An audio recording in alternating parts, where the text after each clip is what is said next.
Now, we start this hour with the government's long-awaited clampdown on extremism. And Michael Gove has named 5 groups, including 3 Muslim organisations, that would be investigated over extremism fears. And I'm joined in our Westminster studio by our political editor, Chris Hope, and also by Tom Wilson, who's the Director of Policy at the Counter Extremism Group. Good afternoon to both of you, gents. Let's start with you, Chris. So, since Rishi Sunak gave that emergency address on the steps of Downing Street, you were there, of course. It broke during my show. The far right was thrown out there as something we should be concerned about. At that time, we were saying, OK, so let's quantify that. How big is the threat? Who is the threat at? And likewise with the Islamist threat. We got a bit more detail today. 5 groups were named. Not the full shebang. That will come in a few weeks' time. The full shebang is where I think you'll find the controversy. So he named 2 far-right groups in the House of Commons today, Patriotic Alternative and the British National Socialist Movement. 3 others named on the Islamist side, or the left of the side, he would describe it, the Muslim Association of Britain, Cage and Men. Now, he was saying none of those not called extremists at this stage, have been looked at by under this new guidelines from the Michael Gove sent out today in House of Commons. And it may be they are called extremists in the future, in 3 weeks, and other groups may be tied into that.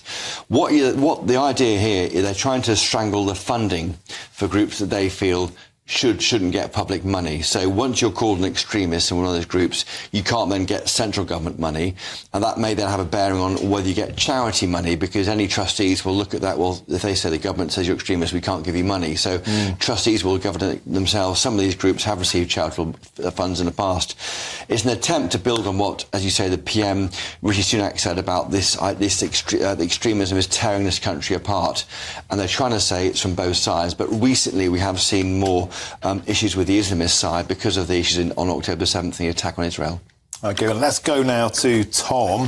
Tom Wilson, 5 groups were thrown out there today, and I was surprised by the fact the British National Socialist Movement hasn't even existed since the 1960s. It was disbanded, and Patriotic Alternative, I think the biggest crime they've been guilty of is one of their members was jailed for racist stickers a couple of weeks ago. On the other end of the spectrum, some rather serious stuff from Cage, the Muslim Association of Britain, and also Muslim Engagement and Discipline. What can you tell us about those 3 groups? Well, I think that the groups that were being talked about today and the whole subject of this new definition, what they want to focus on, is to do with much more people who are in the non-violent space. And there's clearly a threat to this country and our democracy from a couple of different angles. There's the terrorist threat, and then there's the threat of people intimidating MPs, intimidating journalists, turning up outside schools and demonstrating because they don't agree with what a teacher is teaching. And that clearly infringes on people's civil liberties and their free speech. So this new initiative is primarily trying to deal with that. Something like Prevent would deal more with the threat from terrorism and violence. OK. I think it's really important that we try and establish a relative threat or a hierarchy, at least if we can, in terms of this. We've seen a huge boom in anti-Semitic crimes since October the 7th. That's clearly linked to the Islamist spectrum, that's fair to say, isn't it? In terms of the far right, how big a threat is it? I mean, and what about the far left? What about anarchist groups? This is a complex group of people who pose a threat. Absolutely. So if you're talking about terrorism, and we actually look at the number of attacks that have happened from the far right, or the number of people who have been killed in far right attacks, the threat is comparatively really quite small compared to the Islamist threat, which is the main terrorist threat facing this country. And there's also a very small far-left terrorist threat. But if we're talking about extremist groups, as I think we're now looking at today particularly, then yes, you do need to broaden out, particularly to the far left. You mentioned October the 7th. It is Islamist groups who are very prominent in much of the activities, and we've seen extremists preaching in mosques, for instance. But the far left has also had a part in this as well, intimidating MPs, making MPs feel unsafe. GBNews reporters, I believe, down at some of the protests were being intimidated. Catherine Forster got it, So groups that cause vandalism, mass disruption are much closer to the anarchist end of the spectrum, and hopefully a definition like this would also look at those groups too. And when we can't... Chris, I can say it's worth hearing what Michael Gove had to say about that very point earlier. Precisely. The United Kingdom is a success story, a multinational, multi-ethnic, multi-faith democracy, stronger because of our diversity. But our democracy and our values of inclusivity and tolerance are under challenge. And why don't we quickly look at what Sir Keir Starmer had to say, his reaction to today's announcements earlier. I think the debate about extremism has to be taken very, very seriously because there hasn't really been a review of extremism now for a number of years. There are new threats, and it is important, therefore, that we all come together to look at the question of extremism and what action is now needed. What I would say is that this will only work if it is truly cross-party and not divisive. And that's the spirit in which I want to enter this discussion in relation to extremism. And Tom Wilson, what's been extraordinary about the intimidation towards the political class since October the 7th is that the hard left have also been going for the Labour Party.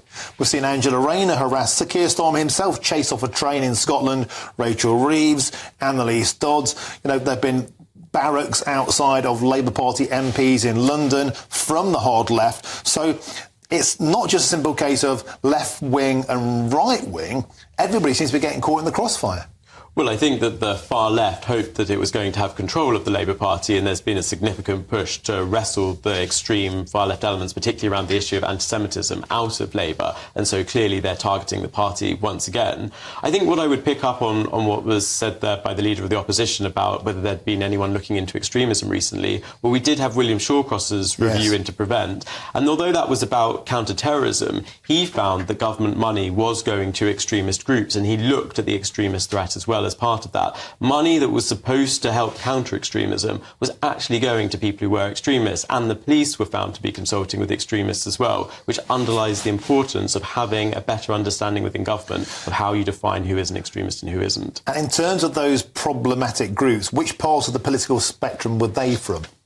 That was being engaged with. Well, that's very interesting. They were exclusively, to my knowledge, Islamist. And what's really interesting is that on the question of engagement and funding, although we are hearing about the far right, to my knowledge, the government and the police, the public sector schools, they don't ever engage with the far right, rightly so. They don't fund the far right. The problem around engagement is usually starting with interfaith and attempts at community policing or counter-extremism when they end up engaging with the wrong people. Because whereas people on the far right, in far right symbolism, swastikas are very recognisable to people, I think there's an ignorance and lack of understanding about the nature of the Islamist terrorist threat. And what's really fascinating about the groups that have been identified today from the Islamist end of the spectrum, Tom, is that the Muslim Engagement and Discipline, MEND, they've been called by the Henry Jackson Foundation Islamists masquerading as civil libertarians. Start off by trying to shine a light on Islamophobia and ended up actually hosting hate preachers, incitement to violence, sympathy for convicted terrorists. Cage started out as a sympathy group for prisoners in Guantanamo Bay